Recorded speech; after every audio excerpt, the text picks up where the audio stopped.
Hello and welcome, my dear students. In previous class we have discussed about the introduction of social science, but now I have promised you to start lesson number 1, that is heritage of India from history, and we will start. Before beginning the lesson we will have to discuss about different human ages, because this textbook, most probably the history, it is having culture, heritage, sculpture, literature, arts, yes, all these things are included. ये सब मतलब ये जो text book है हम इसमें विभिन्न प्रकार का आर्ट, आर्किटेक्चर, स्कल्पचर, लिटरेचर इसके बारे में पढ़ेंगे और ये सब किसने दिया था. That's why we will have to discuss about different human ages. First, there are 8 human ages. Historians have fixed 8 human ages. Okay? तो हमारा जो historians, archaeologist, they have calculated that there are eight human ages. So first human age is called age paleolithic age. उसका मतलब प्रस्तर युग, old stone age, पुराना प्रस्तर युग.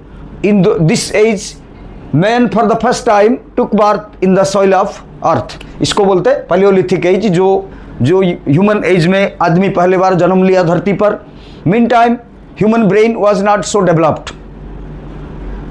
The man belonged to Paleolithic age was living with wild lives, wild animals, living in the forest, not wearing clothes.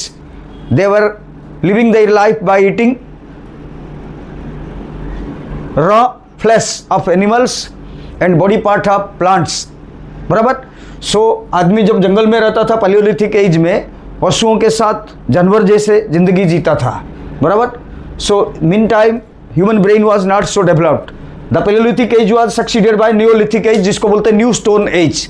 New stone age, नूतन प्रस्तर युग. Age compared to this age, neolithic age to certain extent it was developed. अगर हम इसके साथ comparison करेंगे तो Neolithic as थोड़ा सा उससे developed, because now man wanted to safe and rescue out of attack of animals. Now man made temporary houses and men find out the use of fire to save himself. Men used wooden and stone weapons to get rescue out of the animals. Wild animals से बचने के लिए आदमी ने अपना दिमाग का थोड़ा डेवलप हुआ. मतलब पैलियोलिथिक एज और न्योलिथिक एज के बीच में कंपैरिजन करेंगे तो न्योलिथिक एज में आदमी का दिमाग थोड़ा डेवलप हुआ. Men tried to rescue out of him from dangers. Neolithic age was succeeded by Rigvedic age. Rigvedic age before the Vedic age called as Rigvedic age. During this time, it is believed, if we obey to mythology, that some divine personalities, they came from heaven and they have trained the human beings to live the human life, how to live our life. As we are human beings, we are clever than other living species, and man is considered to be the most clever person, clever creature in God's creation. भगवान के सृष्टि में आदमी सबसे चालाक प्राणी होता है. इसलिए it is believed, it is spoken in the mythology. So this was Rigvedic age. उसके बाद Rigvedic age was succeeded by Vedic age. It is believed that during the Vedic age, the 4 Vedas were composed. The 4 Vedas came out of the mouth of Lord Brahma. So the 4 Vedas, Rig Veda, Sam Veda, Yajurveda and Atharva Veda. The Veda means wisdom. The Vedas are composition of all the science, technology, all human characteristics as we are looking today. वर्तमान स्थिति में इंसान के द्वारा जो चीज हमको देखने को मिलता है वो सारे चीज वेदास में लिखा गया. इसलिए वेदा मीन्स ज्ञान, विजडम. बराबर. So from Veda we know science, technology, engineering, art, architecture, sculpture, drama, music, trade and commerce, administration, business, agriculture, industry, everything we get from Vedas. It was believed in the ancient times. Vedic age was succeeded by ancient age. Because of the development during the Vedic age, ancient age, India was called as golden bird in the world. सोने की चिड़िया कहा जाता था भारत को, जो कि ancient age. So people belonging to different part of the world, they migrated and invaded from different parts of the world to plunder India, to exploit India. Bharat को लूटने के लिए दुनिया का हर कोई कोने कोने से विभिन्न प्रकार जाति धर्म के लोग भारत को आए। भारत को सोने की चिड़िया कहा जाता था। भारत में खाना पीना, भारत का जो संस्कृति है, भारत का लोगों का जो बिहेवियर, एटीट्यूड, इसका geographical extremities, all this things attracted to foreigners. So the foreigners came for exploiting India because it was called as golden bird. Ancient age was succeeded by medieval age. In medieval age, the medieval age started in India with the invasion of the Islamic people. The first Muslim was Muhammad bin Qasim, who invaded India 788. 788 साल में मोहम्मद बिन कासिम एक period, सी period, जलदस्यु जो डकैती करता था, 400-500 मुसलमानों को लेकर उसने भारत में अटैक किया और लूट मार करके, वो ऐसे ग्रुप होके आते थे, लूट मार करके भारत को, north western part of India से भारत को लूट मार करके वो ले जाते थे. And one by one by 1000th century, the 50% of India, it was the northern and western part of India was totally occupied by Muslim rule. Muhammad Ghori for the first time defeated to the Rajput kings of Rajasthan, Prithviraj Chauhan, बराबर. That is another history. If you will start it then it will take more time. So मैं आपको ये बताने चाह रहा हूँ, medieval period में मुसलमानों ने इन्वेजन किया एंड मोस्ट प्रोबेबली इन लोगों ने पश्चिम भारत और उत्तर भारत का बहुत सारे एरिया को अपने दखल में ले लिया. First of all slave dynasty, Mohammad Ghori Delhi को जीतकर Qutubuddin Aibak, the most obedient slave of Mohammad Ghori, उसको सौंप के वो चला गया. उसके बाद many Muslim dynasties, the Lodis, the Ghoris, the Lodis, the Khilji dynasty, the Tughlaq dynasty, and lastly came the Mughal dynasty.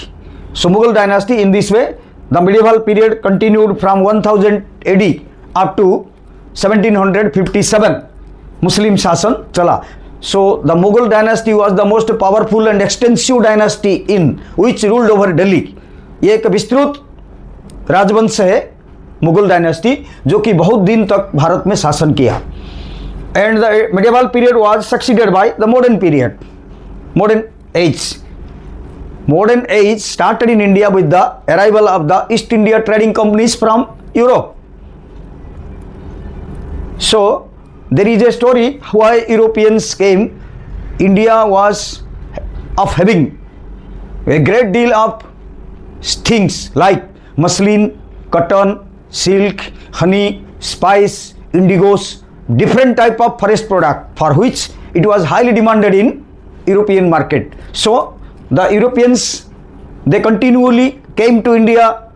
They were bringing some things and selling it and also purchasing some from India, so many things, and taking it and selling in European market, and they were earning a good profit out of it.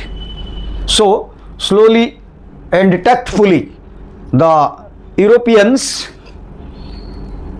starting from a businessman, they became our rulers.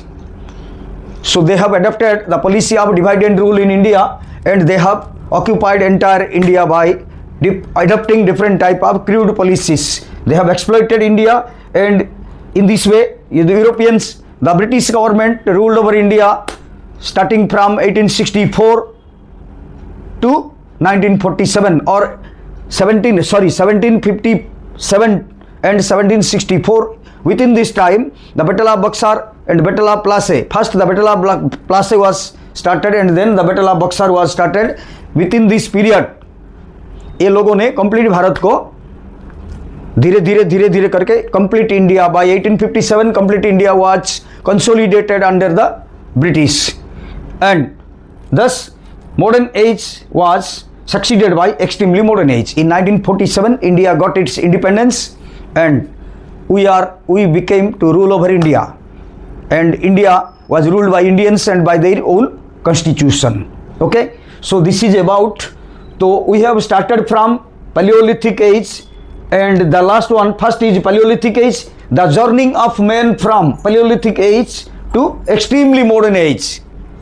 The entire contribution, development and cultivation of human mind today whatever we are looking in India, it is the continuous and constant contribution of the people starting from Paleolithic age to extremely modern age. Many things have developed within this period. So many things, contribution of these people to our country. Heritage of India. India is the land of ancient culture. Ancient Indian scripture Vishnu Puran states, उत्तरं yes समुद्रश्च हिमालयश्चैव दक्षिणं वर्षतद् Bharat नाम भारती यत्र संसदि. That means in this sloka, the sloka brought from Vishnu Puran, it is described that the location of India, Mother India is endowed with a great deal of geographical extremities. ये तो भारत माता, उसका जो चारों तरफ में जो geographical extremity है, 3 sides it is surrounded by ocean. The north and western part, north, western and eastern side, we will find the great lofty Himalaya mountain range. In eastern side we will find Bay of Bengal, western side Arabian Sea, and below in South India there is Indian Ocean. So Mother India and the coastline of India is 7,517 kilometer. So there is a vast coastline in India. In Vishnu Puran it is stated that India is surrounded by Himalayan mountain range in the north, उत्तर में Himalaya mountain range, दक्षिण में Indian ocean, पूरब में बे of Bengal और पश्चिम में Arabian sea. This is the geographical location of India. We have also read it in geography in 9th standard, my dear students. You might have known it. So India is a country since time immemorial. India is very famous for its culture and cultural heritage. Sat, Chit and Anand. Sat means truthfulness, Chit concentration, Anand means pleasure. ये तीनों चीज हमारा main characteristic Indian culture का और cultural heritage का. सच बोलना भारतीय लोगों का एक हैबिट है. Indian people were never speaking lies. Bharat के लोग पहले से ही सच बोलते थे. But because of different type of invaders, most probably the Islamic invaders, they compelled the Indian people to tell lie, to do anti-social works, and because of their oppression and suppression, we were tortured by them and हम लोग मजबूर हो गए गलत काम करने के लिए, चोरी करने के लिए, डकैत करने के लिए, झूठ बोलने के लिए. Because of our culture was greatly damaged because of the interference of different type of invaders. और मैं बोलूँगा इसमें most probably due to Islamic invasion during those time, they have deviated our culture. They have destroyed the most cultural sites, religious sites to establish their own religion. बराबर. So ये सब जो system अभी हो रहा था, मैंने आपको बताया, सत्य, चित एंड आनंद. सच बोलना, योगा करना, ध्यान करना और हमेशा खुश रहना. आनंद का मतलब all the time we will have to be in pleasure. क्यों? हमारा शास्त्र में कहा गया, everybody you might have seen lord Vishnu is always in a smiling mood. भगवान विष्णु को हम कभी भी गुस्सा मूड में नहीं देखे. उनका जहाँ पर भी पिक्चर हम देखते हैं स्माइलिंग मूड में. सो भगवान विष्णु ऐसा बोल रहे हैं कि always try to be in a pleasurable mood, never try to be in angry mood. Because I am residing with in you, मैं तुम्हारे अंदर रहता हूँ. Then you are alive. मैं तुम्हारे अंदर हूँ तब तुम जिंदा है. जब मैं तुमको छोड़ देता हूँ तेरा मौत हो जाता. इसलिए we believe this principle from our ancient books. Earlier, maximum number of people from different corner of the world, they have migrated to India and settled down in India. विभिन्न कोने कोने से भारत को लोग आए, यहाँ पर सेटलमेंट हुए. जो लोग लूटने के लिए भारत को आए थे वो भारत को छोड़ के जाना नहीं चाहा अभी. Because whatever they were getting from India, they will never get from elsewhere. Bharat से इनको जो चीज़ मिलता था वो कहीं पर नहीं मिलता, इसलिए वो भारत को अपना मदरलैंड समझा. Right. In this way it is due to India became a land of cultural confluence. ये विभिन्न प्रकार संस्कृति का संगम स्थल बन गया Bharat. So the non-violence principle of Lord Buddha, and in this way they have believed in non-violence. अस्तेय Gandhi एकादश व्रत आप लोगों ने देखा होगा, सुना होगा कि गांधी का जो 11 principle, Gandhi taken it from Buddhism और Buddhist religion. It has been very nicely described कि क्या करना है क्या नहीं करना है, क्या करने से हमको पाप लगता है और क्या करने से धर्म लगता है, ये सब चीज़ को हमको सोच समझ के करना है। ये सब प्रिंसिपल हमको बताया गया। All these things are available in Indian culture and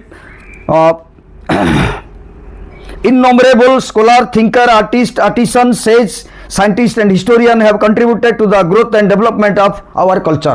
हमको क्वेश्चन आएगा, who have greatly contributed in the growth and development of Indian culture. तो हम लोगों को ये सब लिखना है।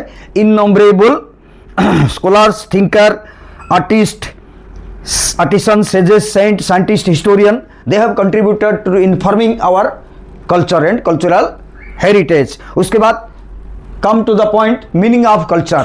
Okay, culture means a way of life, the habits, the customs, the traditions in our daily life, that is called as culture.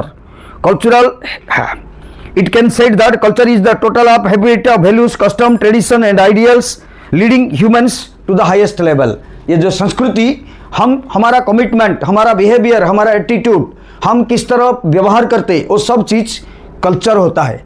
और हमारा वेट क्या है, हम किस प्रकार का इंसान है, हमारा कल्चर से, हमारा हैबिट से, हमारा व्यवहार से सब मालूम पड़ता है। So we should have to, we must have good culture, we must possess humanity. We can identify a man from its habit, attitude, activities and the deeds. आदमी का लक्षण, आदमी का चरित्र, आदमी का व्यवहार, ये सब में से हम लोगों को पहचान किया जा सकता। And it is very nicely available in Indian culture. Next come we will discuss now heritage of India. बराबर, हेरिटेज क्या है? Whatever we get from our ancestor is called heritage. हम अपने दादा परदादा या पिताजी माताजी से हमको जो प्रॉपर्टी या प्रॉस्पेरिटी मिलता है, हम उसको बोलते हैं heritage. Okay, so whatever we are getting from our forefathers or ancestors, हम अपने forefathers से, दादा परदादा या माता पिता से जो चीज़, जो प्रॉपर्टी और जो प्रॉस्पेरिटी हम पाते हैं, धन संपत्ति, उसको बोलते हेरिटेज, इनहेरिटेज। हमारा फादर जब मर जाते हैं या ग्रैंडफादर मर जाते, तब हमारा पापा उसका मालिक बनते, हमारा फादर मरने के बाद हम उसका मालिक बनते, उसको बोलते हेरिटेज। हमारे पूर्वजों ने हमारे लिए बहुत सारे चीज़ छोड़ के गए। वो लोगों ने टेम्पल बनाया, रोड बनाया, ब्रिज बनाया, बिल्डिंग बनाया, बराबर।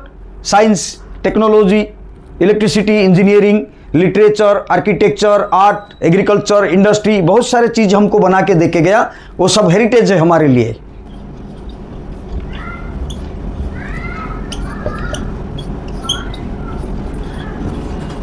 कल्चरल हेरिटेज, ठीक है, natural heritage and cultural heritage. Whatever is contributed by the nature is called as natural heritage. कुदरत ने हमको जो दिया है, पहाड़, पर्वत, सागर, समुंदर, जंगल, नदी,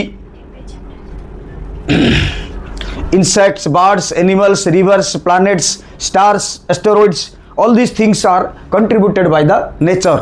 So this is called as natural heritage. Whatever is created by human brain, human skill, intelligence or human wisdom, that is called as cultural heritage. So we will discuss natural heritage and cultural heritage in detail. Natural heritage, it includes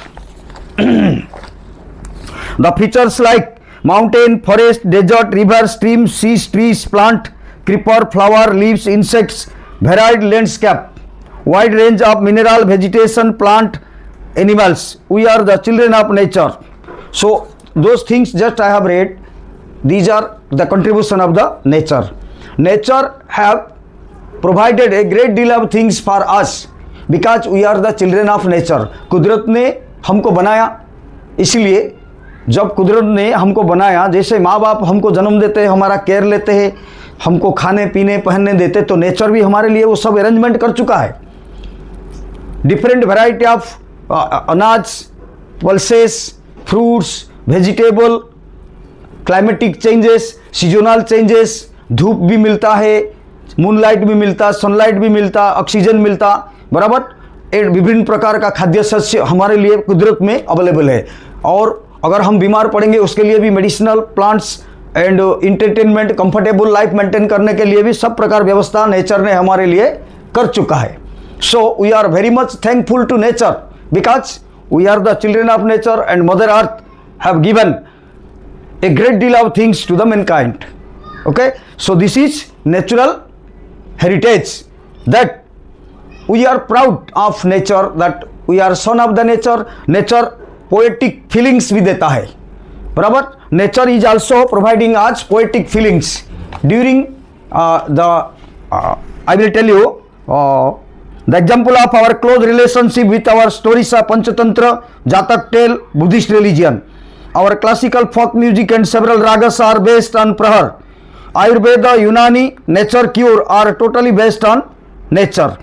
Okay, so this is about nature that we are getting from nature. First of all, we will describe landscape. Beautiful landscapes endowed with Mother India. We will discuss the landscape like Himalayas, Himalaya mountain range, Vindhya mountain range, Nilgiri mountain range, Satapura mountain range, Kadamam mountain range, Anaimudi mountain range. Okay, so these are the different mountains are endowed with Mother India. Dense forest, different type of rivers, desert areas, coastal plains, peninsular plateau. So Mother India is of having these geographical extremities and we are getting a lot of benefit out of it. So question will come कि हमको हिमालय से क्या advantage मिलता है. What advantage do we get from Himalaya और what benefit do we get from Himalaya. Himalaya से हमको बहुत सारे चीज मिलता है. Himalayan mountain range it starts from Pakistan border up to Assam. Its length is 2400 kilometre and starting from Pakistan and Afghanistan border up to Assam we will find more than 2000 mountain peaks. This is a mountain peak. In this way we will find more than 2000 mountain peaks. Himalaya mountain range से हमको benefit क्या मिलता. Innumerable mountain peaks, dense forest, a wide variety of wild animals, birds, creepers, reptiles, and we will find mysterious birds and animals in Himalayan forest. Himalaya is storehouse of medicinal plants. A great deal of mineral deposit itself in Himalaya. The perennial rivers, the ice sheets, the snow clads from the glacier, a large number of rivers are originated from Himalaya. Besides that, the Himalayan rivers helped in the creation of the northern plain, जिसको हम आज Gangetic plain बोलते हैं. वो northern plain Himalaya mountain में से निकला हुआ है, बराबर. इन दिस वे हिमालय माउंटेन से हमको क्या क्या मिलता है. पहाड़ पर्वत है, जंगल है, वन्य जंतु है, चिड़िया, जानवर, reptiles. Okay, rivers are flowing from Himalaya, a store house of medicinal plant. हमारा वो नदी के ऊपर हाइड्रो इलेक्ट्रिसिटी प्रोडक्शन होता, हम बिजली पाते हैं, किसानों को पानी मिलता है. पंजाब, हरियाणा, यूपी, बिहार, वेस्ट बंगाल तक हिमालयन रिवर्स का पानी यूज किया जाता है. In this way Himalaya is the most important landscape if we will consider. Okay, so this benefit and advantage we get from Himalayas. वहां पर और भी है a large number of hill stations. Jammu Kashmir, Shimla, Dehradun, Darjeeling, Nainital, Dalhousie, these are the hill stations and many pilgrimage sites. Vaishno Devi, Amarnath, Kedarnath. Okay, these are the pilgrimage sites available in Himalaya mountain range. So hill station, pilgrimage site and other geographical sites are available there. We get enormous benefit. हमको वहाँ से बहुत सारे फायदा होता है. अगर Himalaya mountain नहीं होता तो नॉर्दर्न प्लेन को एशिया का खाद्य भंडार नहीं कहा जाता. द नॉर्दर्न प्लेन और the Gangetic plain is called as food bowl of Asia. इतने सारे गेहूं, चावल, फ्रूट्स, वेजिटेबल, स्पाइस प्रोडक्शन होता तो कहीं पर नहीं होता, even not in Europe, right. So next come river. We will discuss about river. my dear students, we will see rivers. The Indian river system are of two type of rivers we will find. Himalayan rivers.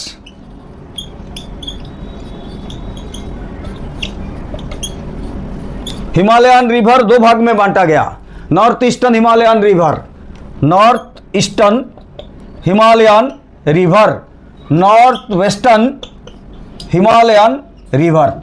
North eastern में आएगा Brahmaputra, Ganga, Yamuna, Kosi, Teesta, Kali, Ghaghara, Gandak. Okay, these are the rivers of north eastern Himalayan. North western में आएगा सिंधु, सतलुज, सिंधु, सतलुज, रावी, ब्यास, झेलम, चिनाब। ठीक है, so this is Himalayan river. उसके बाद हम पढ़ेंगे फिर peninsular river. Rivers are called लोकमाता। यहां पर एक इंपॉर्टेंट क्वेश्चन आएगा, that is called why rivers are called लोकमाता। भारत को लोकमाता, नदी को लोकमाता कहा जाता है, क्या रीजन उसके पीछे? The first human civilisations of the world that grew up in river sides.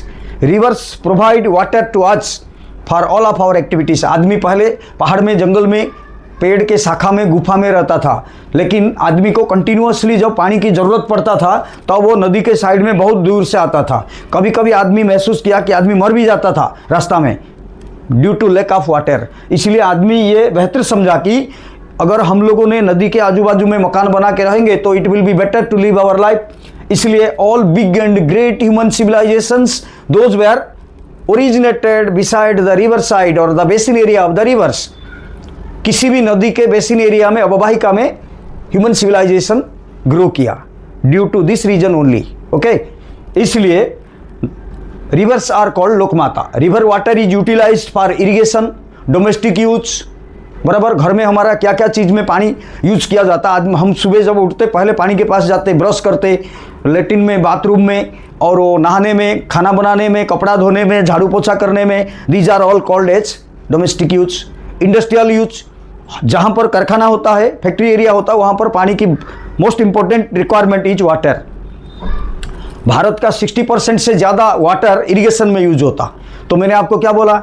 Irrigation यानी एग्रीकल्चर, डोमेस्टिक यूज घरेलू व्यवहार, इंडस्ट्रियल यूज, कंस्ट्रक्शन वर्क, मकान वगैरह बनाते, रोड बनाते, फ्लाईओवर बनाते, कंक्रीट रोड बनाते, कोई भी काम होता है वहाँ पानी की ज़रूरत होता। उसके बाद हाइड्रो इलेक्ट्रिसिटी, प्रोडक्शन ऑफ और जनरेशन ऑफ हाइड्रो इलेक्ट्रिसिटी, इससे भी हमारा पानी की बहुत ज़रूरत होता।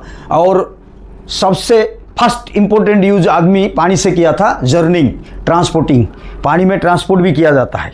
कभी कभी वाटरवेज में हमको रोड बनाने का ज़रूरत नहीं पड़ता, इसको cheapest means of transporting system कहा जाता है। बराबर, सो नदी हमारा जो है मोस्ट इंपॉर्टेंट नेचुरल एंडाउमेंट। मैंने आपको हिमालयन रिवर के बारे में बताया। हिमालयन रिवर दो भाग है, नॉर्थ ईस्टर्न, नॉर्थ वेस्टर्न, ये सब नदियों का नाम है, आपको ये सब देखना है। दूसरा है पेनिनसुलर रिवर, वो भी नदी का नाम बोल देता हूँ। ये नदी भी जैसे काम करता, but these are perennial rivers, ever flowing rivers. ये नदी में हर वक्त बाढ़ पोजीशन आता है, लेकिन पेनिनसुलर रिवर में only 4 month we will get water in those river. वर्तमान का सरकार, नरेंद्र मोदी सरकार, ये नदियों में से पानी लेकर साउथ इंडियन रिवर्स को पानी प्रोवाइड करने के लिए some 1000 crore rupees budget is already prepared to make एल्यूब the South Indian rivers all the time. हर वक्त जैसे उस नदियों में हमको पानी मिलेगा तो इंडिया में पानी की कमी नहीं रहेगा, और एग्रीकल्चर, इंडस्ट्री, डोमेस्टिक यूज के लिए हमको पानी नहीं मिलेगा। हिमालय हमारे लिए एक वरदान है। हिमालय नहीं होता, हिमालय हमको क्या करता है, उसका पीछे से जो कोल्ड विंड से आता, साइबेरियन जोन से, उसको भी रोकता है, और दीवार जैसे खड़ा होता, कोई दुश्मन नहीं आ सकता भारत को। और मैंने आपको प्रीवियस टॉपिक्स में बताया था कि क्या बेनिफिट हम पाते हैं।